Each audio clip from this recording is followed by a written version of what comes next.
My name is Robert Bonavito, New Jersey forensic accountant. This video is part of a series of videos where I discuss forensic accounting topics for educational purposes only. If this was a litigated matter, I would take a different approach, have different conclusions based on different factors. Hi everybody, welcome to our discussion on matrimonial issues. This is part number 8 of, I think, 9 we're doing. This is child support, how to calculate it, because everybody realizes that alimony is more complicated to calculate because it's based on factors. But child support is a little bit easier in most cases because, unlike alimony, child support is calculated pursuant to guidelines. And a lot of people who are in this area have never looked at the guidelines, so we're going to actually take a look at them. You can see here, this is the state publishes these. It's Schedule of Child Support Awards. And it's basically the net weekly income combined. You just find that and the number of children, right? So if we had $820 combined and 6 children, the weekly child support payment would be $376, right? Now this schedule here,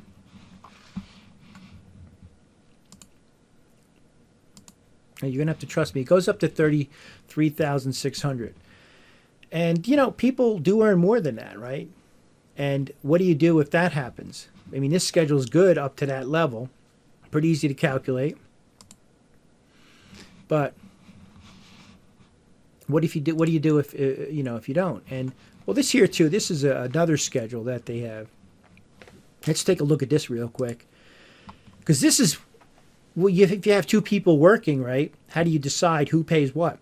And you may want to, if you're getting divorced, you may want to check your attorney's calculations, because if you don't. But this is pretty simple stuff. I mean, you take the income of the custodial parent, non-custodial parent, and you calculate it based on the number of days they have the children or child, right? Then you take the alimony that you got off the schedule. In this case, it was $319, and you go through the calculation and you say, okay, the non-custodial parent is going to pay $156, but the total child support is $319. So this is a basic schedule.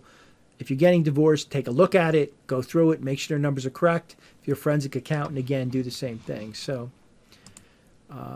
let's see what else. Now, what do we do if it's over $3,600? Well, guess what? We revert back to alimony type criteria.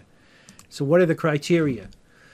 So the court considers but not limited to these following factors, right?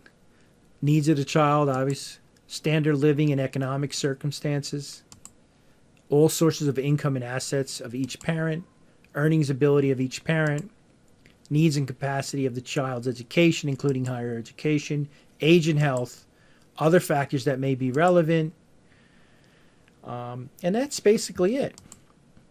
So child support, it can be complicated, but the main thing I want you to take away from this, it's based on a schedule.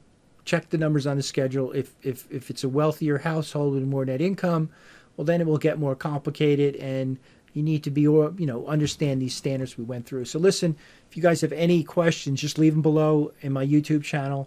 I will get back to you, or one of my analysts will get back to you if you have any questions. Thanks for listening.